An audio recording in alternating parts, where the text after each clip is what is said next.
So I just got this new model BMS from JK, and this model is good for 1,000 amps and 500 amps of charging. And the reason that it's good for such high amperage is that it doesn't use any MOSFETs inside the box. Instead, it uses some kind of contactor. And I've got a couple of relays hooked up here right now to show the example. Now this is the schematic for hooking it up, all these wires here. And what's interesting about this, and really nice, is that it's got a pre-charge relay or contactor, a drive contactor, and a charge contactor. And this down here is our batteries. And that works the same as every BMS with all the batteries, going in each cell at a time, starting at 0 and working your way up. And if it'll go up to 25 cells, but if, let's say, like I have 12 cells, then I just use the first 12, actually 13 wires, because I also use the negative there. So I go up one on the negative and up every positive right in a row till I run out, and then my very last wire gets hooked to the positive also, and that's what powers the guy. Now, it's pretty simple hooking up. We have, these are our wires coming out. We have a pre-charge plus and a pre-charge minus, a drive plus and a drive minus, a charge plus, a charge minus, and a K plus. And the K plus is an interesting wire, which I'll explain in a minute. So right now, it also has two setups for heater, so if the temperature, and temperature sensors.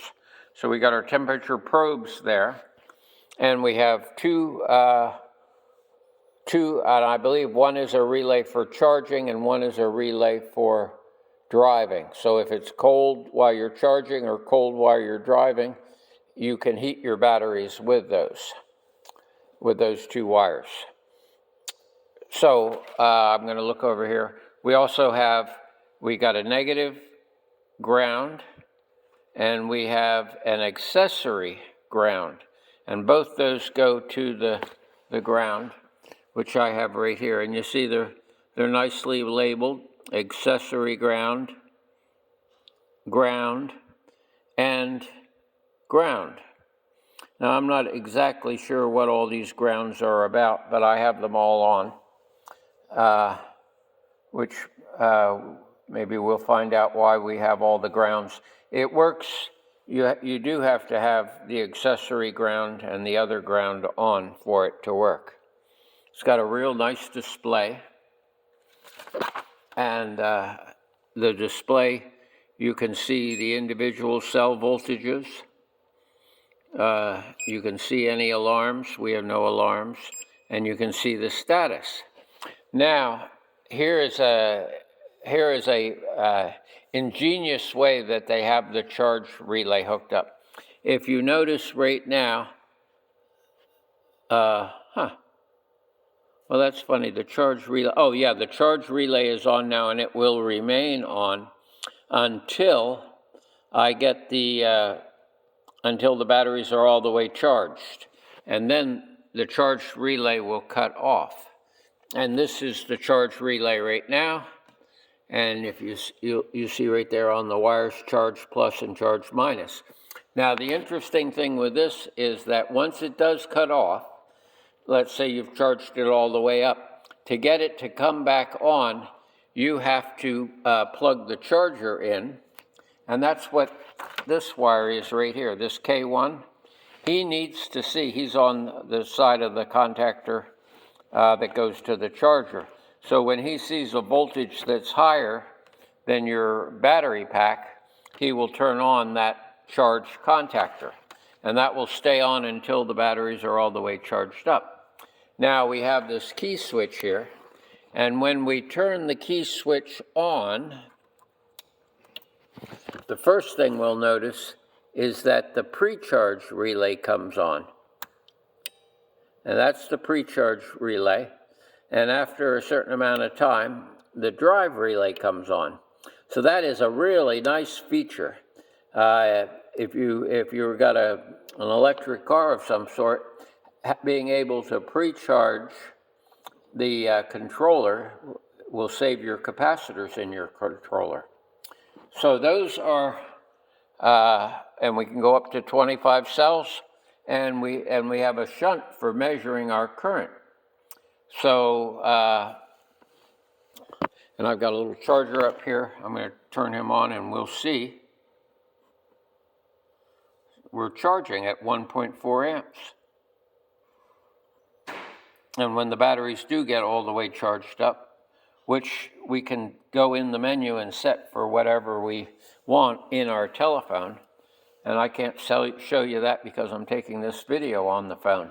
There's an app that you download and it lets you set all the parameters. I should do that on another video.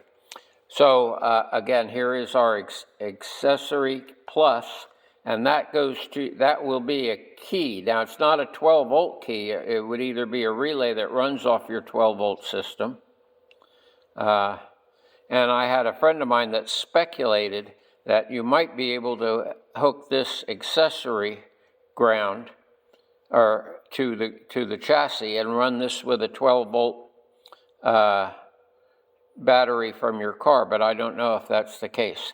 Now there's two wires in here that I don't know what they do, K02 and K01, and these are our extra wires. The other wires that we have are for our heater plus, that runs our contactor, and we also have B13 CD minus. Now that I don't know what that is. And we have a ground TR, and I don't know what that is, a ground TR. We also have CAN wires, or 485-B. And I guess I'm not sure what you do with those, what you can do with those. Might be running a charger or something. Yeah, there's still more information to get. This thing probably does a lot of stuff that I don't know. But what it does do right now with this simple hookup, with just this stuff, is you can control the contactors. Now, I don't know what the amperage that it'll handle. If it'll handle a big contactor like this, how many amps this puts out, but it seems to convert the high voltage of the battery pack into 12 volts. Those are 12 volt relays. So it's somewhere in this box there, there's some kind of converter that takes the high voltage and converts it to 12 volts. So that's the new JK BMS, and if you need one, I ordered a bunch of them. So I have them right here in America. If you drop me a line, I also have some of the 30 amp ones, and these are the ones that where everything goes through the BMS, and it's got MOSFETs that control it. And this, yeah, that's a 100 amp and a 60 amp. That would be good for a golf cart or something. All right. Well, I'm Steve with Green Shed Conversions, and thank you for watching. And any ideas on what K02 and K01 and the other wires are about, drop me a comment.